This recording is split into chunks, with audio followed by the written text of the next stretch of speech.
Ok, c'est parti. Donc, on est parti pour le premier highlight de la Doggers League saison 2.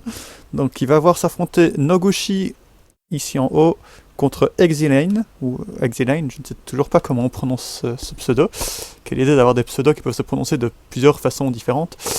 Donc, ça va être un BO3 entre eux deux, 3 matchs maximum en Oraso U. Du côté de Noguchi, on a donc une équipe composée de Florizard, Dimore, Manafi, Cisaiox, Hippodocus et Latios. Donc, voilà. Et en face de lui, Exilane nous sort une équipe composée de Dracofeu, Manafi, Golem, Mew, Archéodong et Tyrannosif. Hop, je leur envoie un petit message. Le temps que ça s'affiche, puisque ma connexion fonctionne bien. C'est mon ordinateur qui est très très mauvais actuellement, mais voilà. On va pouvoir démarrer avec 8 minutes de retard, ça va, c'est honnête, c'est honnête.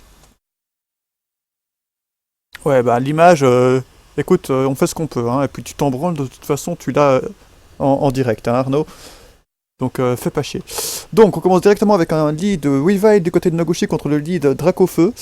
Lead très très dangereux pour Noguchi qui envoie directement sur Latias qui se fait burn sur un Will-O-Wisp. Donc je suppose que c'est un X effectivement.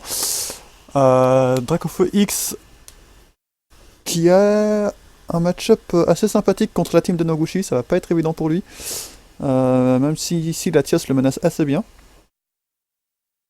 Donc on peut s'attendre à un switch de la part du Dracofeu, dont je n'ai pas de sprite. Mais Noguchi choisit lui aussi de switch pour envoyer son Weavile qui accueille l'Archéodong, qui permet donc un sabotage gratuit qui enlève les restes de Manafis, ce qui va être assez dérangeant pour Exilane. Ou Exilane, je ne sais toujours pas. Manafi qui se fait ici bloqué par le Venusaur adverse, Venusaur qui va tanker sans problème les attaques de Manafi, à moins que celui-ci soit joué avec Psychic. Même si, vu la team d'Exilane, je pense pas qu'il ait Psychics, ce qui n'a pas l'air d'être le cas avec le switch.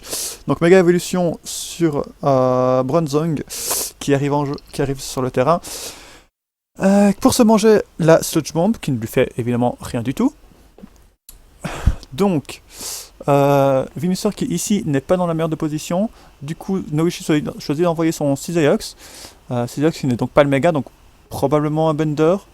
On ne voit pas de récolte de l'orbe-vie ici, donc c'est très très probablement un Choice Bender.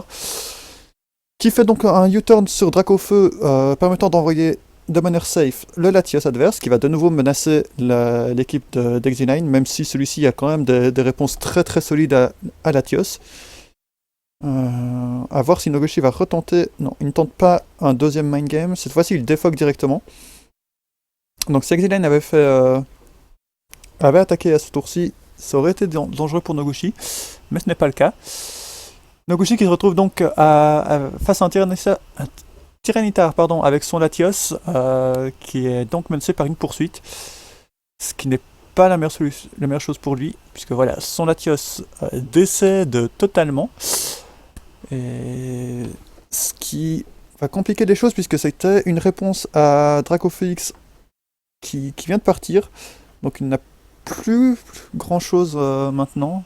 Bon, après c'est un Dracofeu X avec WoW, donc a priori c'est pas un DD, du coup il devrait pas trop être dérangeant. Le sabotage de Weavile ici qui part sur Manafi qui avait déjà perdu son objet, donc qui n'est plus trop embêté par ça, même s'il est très bas en vie maintenant, donc il va pas pouvoir faire une danse plus issue de repos. Par contre, il devrait tenir un sabotage en plus, à moins de crit, etc., ou de très très high roll. Donc, Noguchi préfère switcher sur Venusaur, qui va encaisser l'ébullition tranquillement. Bah ouais, il a cru de couilles quand même. Oui. Venusaur qui encaisse l'ébullition tranquillement, et qui wall assez bien la team d'Exilane finalement, puisque il faudrait voir quelles attaques Bronzong joue. Mais bon, il ne jouera très probablement pas d'attaque psy. Par contre, une explosion pourrait être embêtante. même si explosion, depuis la fin de la 4G, on n'est plus vu tellement. Alors, pendant que ça taunt évidemment, hein, ça, c'est la base de Pokémon, hein, la taunt, particulièrement en 6G, le move le plus important, n'est-ce pas? Si Weavile crève, c'est fini, ouais. Alors, on a ici un match-up donc Caesariox contre Bronzong. Alors, wow, Caesariox qui révèle clairement le Choice Band. Le Choice Band qui fait 55% sur Bronzong, c'est quand même assez violent. Du coup, ça lui permet un switch safe sur Weavile qui va pouvoir knock off et mettre KO le Manaphy. Manaphy qui était quand même une menace assez importante. Bon, il avait des réponses, mais ça fait toujours plaisir. Il envoie Tyrannosif Exilane qui se mange directement le low kick. Alors je comprends pas trop pourquoi il a choisi de l'envoyer, étant donné que Weavile low kick c'est quand même extrêmement classique. C'est probablement l'un des 4 moves que tu peux estimer qu'il va jouer. Du coup, Tyrannosif qui n'a rien fait dans le match. Du coup, on se retrouve avec un match-up ici, Dracofeu X contre Hippowdon. Donc Dracofeu X qui va pouvoir wow le Hippowdon. C'est quand même très très bon pour lui ça, puisque c'était une de ses menaces. Alors, Nogoji n'a quand même pas de... J'ai pas 30 ans de retard, bâtard.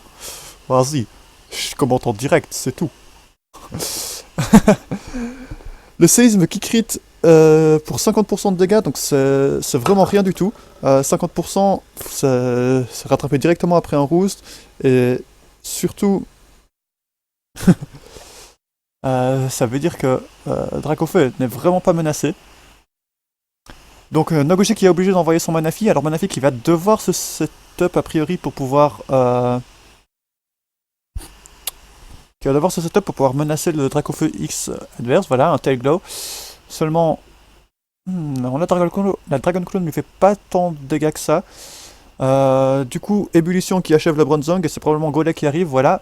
Golek qui est quand même menacé soit par Laser Glace, soit par Psycho, en fonction de ce que Noguchi joue. Même si je pense qu'il doit pouvoir tenir une attaque sans trop de soucis. Voilà, le Psycho qui fait 54% à plus 3, et Manaphy qui meurt derrière. C'était de nouveau une des seules réponses de Noguchi à Dracofeu X.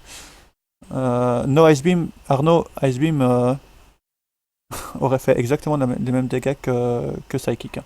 Donc voilà. Le Yotan de Sizox qui achève le Amoongus, mais on a toujours le problème de ce Dracofeu X qui menace quand même clairement Noguchi. J'ai choisi d'envoyer Hippowdon ici. Alors si c'est un Mew offensif, ça peut être dangereux pour lui. Maintenant, vu sa team, ça m'a l'air d'être plutôt un Mew Defog, ce qui paraît très logique. Hein. Mew Defog avec donc probablement Taunt, etc. Voilà, il ne choisit pas de l'envoyer, donc c'est clairement le Mew défensif. Le séisme ici qui crit à nouveau, deux séismes, 2 crits, mais les 2 fois ça n'aura vraiment rien changé. Je vois mal comment... Alors, effectivement, s'il DD, tu es fini, mais il ne va pas DD puisque c'est le Bulky Wow. Voilà, il a révélé ses 4 attaques, donc... Mais ici, je ne vois... Ça va être très très compliqué pour Noguchi. Voilà, qui est obligé d'envoyer Weavile pour Icicle Crash, mais ça ne lui fait absolument rien du tout. Ce qui lui permet du coup de roost à nouveau. Et ce Dracofeu qui va totalement bloquer Noguchi. C'est 5 moves Zardex, et ouais. Le Dracofeu X ici qui gagne tout simplement le match. Voilà, en plus un petit miss pour terminer. Non, ça ne termine pas, mais soit.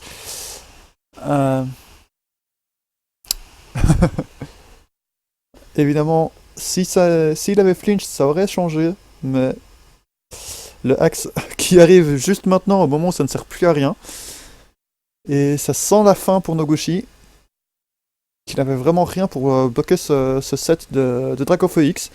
Donc il va très probablement partir avec une défaite dans ce BO3. Donc c'est un BO3, donc tout est toujours possible, mais ça va être compliqué. Évidemment, Venusaur est embêtant aussi, mais le WoW de Mew ici devrait suffire à le gérer. Mew qui se sacrifie évidemment pour permettre à Dracofélix de venir de manière safe. S'il avait Roost, il aurait pu Roost pour stall les BP de synthèse et, et le brûler avec la burn, hein, continuer à petit feu, de l'achever à petit feu, mais fou, les dégâts du Venusaur qui sont quand même assez impressionnants. Effectivement, s'il avait Poison au premier tour, ça aurait pu être autre chose. Mais ça va être compliqué. Effectivement, donc, tout est toujours possible avec le Hax. La situation est compliquée ici. Si Nogoshi parvient à empoisonner le drac au feu, fou, non, voilà, tout simplement. Un crit, c'était tout ce qu'il fallait. Voilà. Donc le crit qui achève le match, ça me paraît être la meilleure façon d'achever un match, n'est-ce pas? Il fallait savoir prédire le Hax. Mais effectivement, Exilin gagnait très probablement sans le crit ici aussi. Ça dépendait juste des Poison Hacks sur la Sludge Bomb. Mais le match-up était relativement en sa faveur. Depuis le début, le Dracofélix était vraiment le problème pour Noguchi. Et au final, on l'a bien vu puisque c'est ce qui lui a permis de gagner. Ce qui a permis à Exilin de gagner. Donc le deuxième match va bientôt commencer, je suppose, le temps qu'ils choisissent leurs équipes. Pour rappel, c'est toujours donc un BO3 entre Exilin et Noguchi. Exilin mène donc ici 1-0. Noguchi, je pense, a trop vite sacrifié ses rares réponses à Dracofélix. S'il avait mieux géré le Pokémon, il aurait pu gagner. Il avait totalement moyen. Mais c'est vrai que le match-up n'était pas évident non plus. Mais Dracofélix ici a encore prouvé sa puissance. Donc on va attendre maintenant le deuxième match. Deuxième match qui devrait bientôt commencer. Toujours ici, voilà. Alors, Exilin, oui, la rediffusion sera sur YouTube. Oui, oui, tout à fait. Pas de souci à ce niveau-là. Alors. Voyons voir les équipes. Donc, on a du côté d'Exilin, cette fois-ci en haut, on a Melodelph, le Lockpin, Flagados, Karchakrok, Hermure et Raikou. Et du côté de Noguchi, on se retrouve avec une équipe avec Hippodocus, Hippodocus, Flagados, Latias, Scalproie, Pyrax et Kyurem Noir. Donc deux équipes assez intéressantes puisque il y a pas mal de trucs qui sont pas super courants non plus. Alors je vois que je n'ai pas les sprites, donc je vais simplement quitter la game et revenir en espérant que ça fonctionne. Donc là on me propose de join la battle tout simplement. Évidemment les joies de ma connexion. Ah non, on m'en exclut, non, j'y retourne. Oui. Peut-être, peut-être pas. Ah là là. Bon. Alors, Salid avec Kyurem Noir contre Slowbro. Kyurem Noir qui peut menacer ici avec Bolt Strike. Ne me demandez pas le nom en français, je ne connais pas. Du coup, Slowbro, qui devrait le tenir tout de même, il n'est quand même pas dans la meilleure des positions. Kyurem Noir qui a quand même un sacré bon match-up face à Exilin, qui n'a finalement que Melodelph pour le gérer.